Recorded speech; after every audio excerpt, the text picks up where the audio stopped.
Hey guys, it's Lane with Tim's Nation. I'm here today to talk to you a little bit about a new army that I'm bringing on the channel, something I've been working on over the last couple months. Way back in 8th edition, when you could ally armies in, like you could have Imperial armies allied together and take up to 500 points of another army. I started a lot of armies that way by allying things in. Well, it finally happened in 10th edition. With my Death Guard, I allied in a couple of the Chaos Knight War Dog Brigands because they're really strong and they're a nice complement to the Death Guard. Well, I had a few extra broken up armatures laying around, and then I just sought out a few more, found a few more, and before you know it, I've got an entire Chaos Knights army. So today I'm taking Chaos Knights. I've only played them maybe twice before. I've just got 12 of the War Dogs. No big knights, a whole bunch of little ones, and then 3 little squads of Nurglings. I'm going to have to borrow a few, I think maybe either Necron Scarabs or Tyranid Ripper Swarms from DJ. I'm short 3 Nurglings, so I'll have to proxy in a few today. But yeah, it's going to be Chaos Knights. So any advice you guys can give me, I appreciate. I haven't played them a whole lot. Hopefully I remember all the Battle Shock shenanigans that the army does. I've only allied them before, and I have the stratagems. There's some pretty good stratagems in there, especially like the one where you can just walk up to 2 War Dogs through walls, either in the movement or the shooting phase, or movement or charge phase. So that should be fun. So to tell you a little bit about my design and building this, and we'll go through the actual list itself. But because I was allying in some armatures or some War Dogs into my Death Guard, I decided to paint them up very Death Guard-y, using contrasts the same way I painted my Death Guard. And the knights I originally had were Imperial armatures. So I did some cutting, cut off some arms. I magnetized some weapons. I went on Etsy and bought some bits for some different for some of the different weapons, because my first 3 were all Imperial Knights that I converted to Chaos Knights. I just went with that theme and kept getting more Imperial Knights. I found a few people locally selling them for good deals, found some used ones, some broken ones, and really just nurgled them up. I used GW's Armageddon Dust texture paint that they recommend to use on bases. I put that all over the Imperial Knights, and then when I painted them, I used Guilliman Flesh contrast to paint over those. So they look like gross little fleshy bits growing out of the Imperial Knights. I didn't really do a whole lot of converting with bits. I put a few Nurglings here and there, and I have a couple like I used cloaks, like capes that would go on like Death Guard Terminators, and I put those as kind of like loincloths on the armatures. So not a ton of converting work, but just enough to give them definitely that Nurgly chaos feel to them. And like I said, you'll spot a few Nurglings crawling around. A couple of the Brigands have Nurglings manning the Stubbers on top, and the Stalker, who's the one character in the unit, one of his little foot armor plates fell off, and a couple of Nurglings are carrying it for him. So you'll see that probably in the pictures here as well. But I was drawn to the idea of doing this because it's kind of fun to convert some things up. They're quick to paint because I'm using a lot of contrast paint, so it makes things go pretty quickly. Every time I show my Death Guard army, I always say the same thing. If you're looking for a nice clean look, do not use contrasts on large contrast type paint on large flat surfaces because it looks terrible. But with Death Guard, it's supposed to look terrible. So my Death Guard Chaos Knights, they're all green and splotchy and gross, and that's fine. That's what I want them to look like. And like I said, most of the extra weapons, like the claws, the slaughter claws, the melt-a-lance, and the assault, the Gatling cannon, those all were bits that I actually bought off of Etsy. Somebody made them and produced them on Etsy, so I bought those from there. But part of the reason I was attracted to the idea of doing this army was that I could magnetize very easily all the weapons on the knights, on the War Dogs. So I magnetized almost every single one of their arms, and even the Carapace weapon that goes up on top, just to kind of future-proof the army, and if I want to change things around, I can. So if things change in the next edition, another knight becomes, War Dog becomes more powerful, I can get bits. I have some bits. I have all the Armiger auto cannons, the still saved in a box somewhere.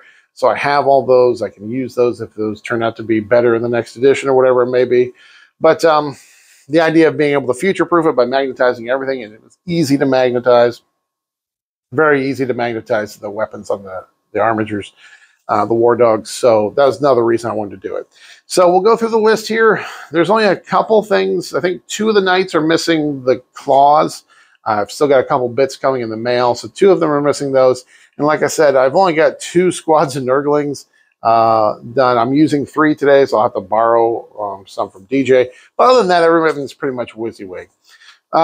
Before I actually go through the list itself, and it's only 4 data sheets, guys, which some people find a little boring, but I find kind of refreshing. I'm excited that I'm only going to have to worry about 4 data sheets.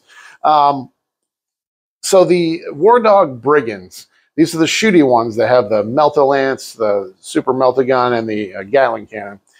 Their special rules that when they shoot the nearest eligible target, they get an extra pip of AP.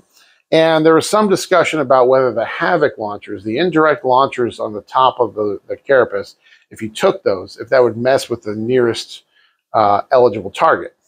A lot of people interpret it on a weapon-to-weapon basis. So if the Havoc launcher can shoot something indirectly that's close, it could get the extra AP there. But if it was shooting, but the other guns were shooting something that was in line of sight but further away, some people thought maybe it wouldn't get the extra AP because the nearest eligible for the entire model would be something that was closer behind cover. Anyways, just to make sure that there was no confusion or concerns about that, all my Brigands have the stubbers on them. They're going to be trying to get close anyways to get into melter range, so I might as well get 6 shots out of the stubbers. So I put the stubbers on all of the Brigands, and then everything else in the list has the Havoc launcher, the indirect. I hope I explained that correctly, what that was. I don't think that's very clear about what I meant there, but the idea being that because the Havoc launcher might be able to target a nearer target indirectly that's out of line of sight, that means that the other weapons on the War Dog, if they shot at something they could see, they might not get that AP buff because the nearest eligible for the model was out of line of sight. So, like I said, in order to avoid any disagreements about that or having to ask TO how that works, I just put stubbers on all of them. So on the Brigands, the other ones, the Carnivores and the Stalker, they've got the Havoc launchers on top because it is a good volume of indirect shots. They have a long range too, so they are a pretty good gun. But just to simplify things, Brigands got the stubbers. So here we go. Let's go through the list, and then we'll kind of talk about how well I want to play it in today's game. All right, guys, here it is, my 4 whole data sheets that make up an entire 2,000-point army of Chaos Knights.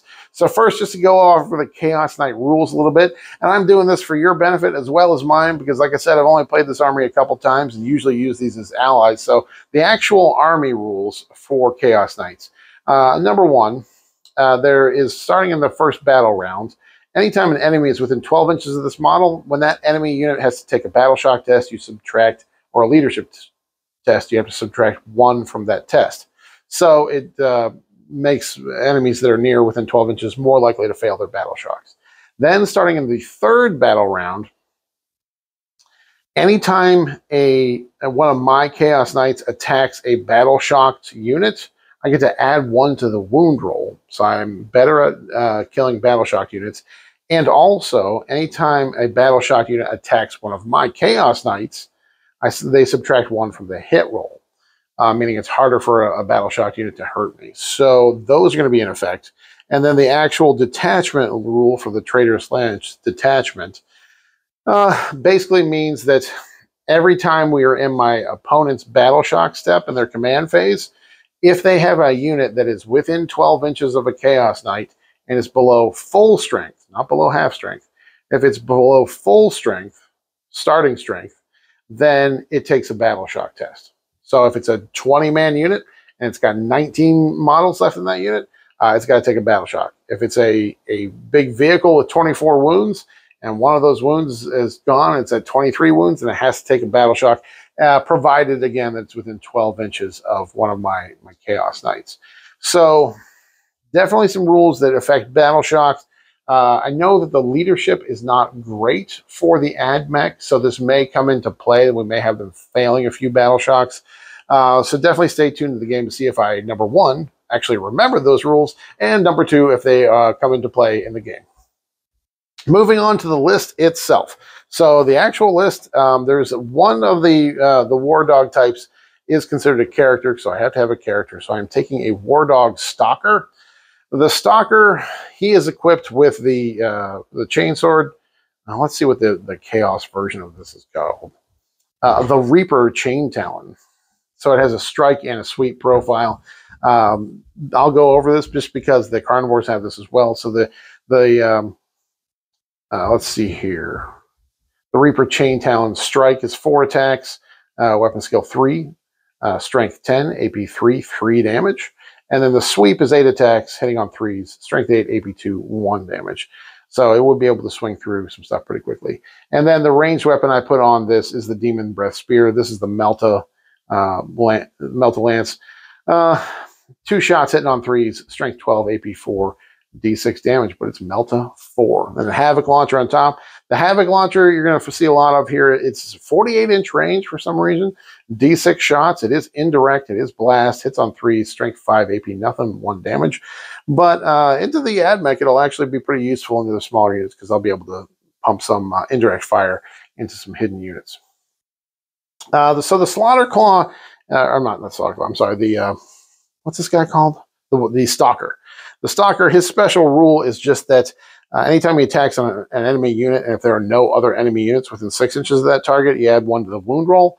I don't know how often that'll come into play. And again, this is one of those things, if I remember it, great. If not, well, we'll just hope that he survives a little while.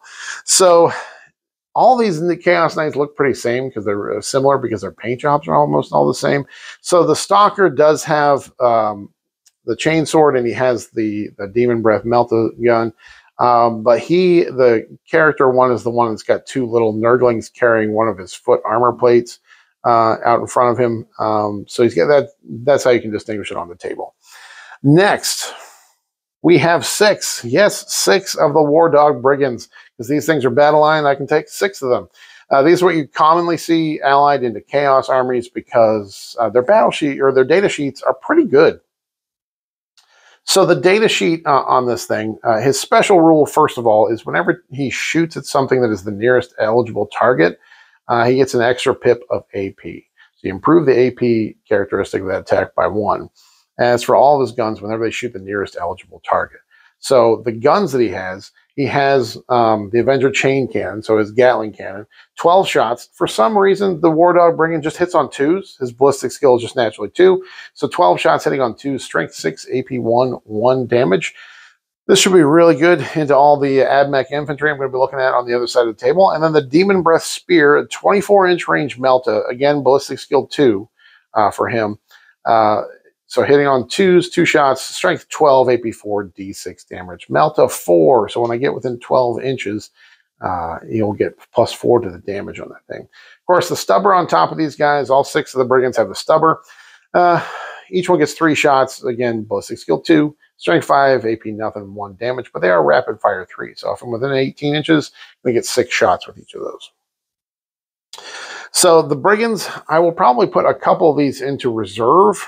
Because they went up to 170 points, you actually cannot put 3 of them into reserve because that would go over the 500 points for putting things in reserve. But I would probably put 2 of them in reserve just because it's kind of hard to hide them on the table. And if they can come in from reserve within 12 inches of a tank, they get that Melta 4 anytime they're within 12 inches. So it does make a lot of sense to try using them from reserve. I'm going to have a hard time hiding this army because it's so big. So look to see a couple of these guys actually popping into reserve and hopefully popping out and doing some damage later on in the game. Then we have 5 of the War Dog Carnivores. These are the close combat dogs. And again, their data sheets are just so strong. I tried them a couple weeks ago with my Death Guard, allying them into them. They have a 14-inch move. And like all of these War Dogs, they're OC8. So with a 14-inch move, they can get where they need to get. Their special ability, pretty solid here, just reroll charge rolls made for these models. So they get to reroll their charge roll along with the 14-inch movement, and then they slap. They're melee weapons. They get more attacks than the Stalker does. So the Reaper Chain Talon, that chain sword, the strike is 6 attacks, hitting on 2, strength 10, AP 3, 3 damage. That's great. Except if you use the Slaughter Claw, it's just better in every single way. So the sweet profile of the Chain Talon is 12 attacks, hitting on 2, strength 8, AP 2, 1 damage. And of course, like I said, the Slaughter Claw is its other close combat weapon. It's just better than the Chain Talon strike in every way. 6 attacks, hitting on 2s, strength 12, AP 3, D6 plus 2 damage. So if you're going, it's not a hard target, always go with the Slaughter Claw. Because I'll be seeing lots and lots of infantry, the sweep will be pretty good for chewing through the infantry. Because they're all 1 wound. As I played these guys before, they have kind of a weak matchup into 2 wound Marines, just because they don't chew through that many of them. They would get 6 attacks if you use the strike profile or the Slaughter Claw profile, and you're going to miss one of them. You're going to fail to wound one of them. The Marines will make an armor save or 2, and you end up killing 2 Marines, which just doesn't feel very satisfying. Now, these guys are only 140 points, so it's all right if 1 or 2 of them whiffs a little bit. But really, these guys are going to be getting out on the table, getting into combat as soon as possible, getting on objectives, holding OC, that sort of thing. So, those are the knights. I got 12 of them. There are definitely some lists out there that run 13 or even 14 of the knights. I just haven't gotten that many yet. I have another secret army project on the back burner that's going to be coming up soon. It's going to take me a month or 2 to really paint it all because I've got 1,500 points of stuff to paint. But I might pick up another 2 war dogs here, depending on, maybe I'll get some store credit at an event or something. We'll see. But right now the list has got 3 squads of Nurglings to kind of round it out. So 3-mans of Nurglings. I'm going to borrow some of Proxy, something that DJ has with 40mm bases here to make sure I get my 3 squads. And then we'll go from there. Like I said before, 2 of the carnivores are missing their Slaughter Claws, just don't have those bits yet. But as things die, I'll swap around weapons because they are magnetized and make sure that they get out on the table. So that's it. Nurglings are going to be probably in Deep Strike, maybe 1 squad on the table to try and get, like, if I pull Area Denial turn 1, I might have something near the middle of the table, but at least 2 of the squads will be in Deep Strike, so they can pop in, do a little bit of work, do some secondaries for me, and score me a few points. So that is the list. All right, guys, brand new army. This is what I'm looking to see out of this. Hoping that the Brigands hit. There are so many times when I'm going after vehicles, I roll a 1 or a 2 and they hit in the wound and they just fail to do the damage. So I'm just hoping they can pop a few of the vehicles. Interested to see how the carnivores do chewing through DJ's infantry. They're going to be zipping up the table, getting into trouble, getting nice and close so they can do some punching with those sweet profiles. And the Havoc launchers, I think, should come into play, because if DJ tries to hide anything, like he's got Taraxi dropping in the corner somewhere, or somebody trying to do some secondary somewhere, or holding his home field objective, I can just throw, I've got 6 Havoc launchers in the list. That's 66 blast shots. So it should be able to chew through probably a 5-man turn, or 5-man squad per turn. Hope so. So we'll see how they perform today. Really, I got to review my stratagems because I don't remember what they all do. I know I can rotate ion shields like Imperial Scan, so I can take my 5-up invuln to a 4-up invuln. And of course, I'm going to try to probably pop the strat that lets them move through walls. So for 1 CP, up to 2 war dogs can move through walls, either in the movement phase or in the charge phase, which of course can be very powerful, especially if I'm trying to get something that's hiding back there, or get to an objective that's hiding behind. A lot of times with vehicles, the walkers, it's tough to get around the train. So this is a great way to just go right through it. And there's also a strat that lets the war dogs, the targeting, I pick an enemy unit and then all the war dogs that shoot at it get sustained on their shooting. So that may come into play as well.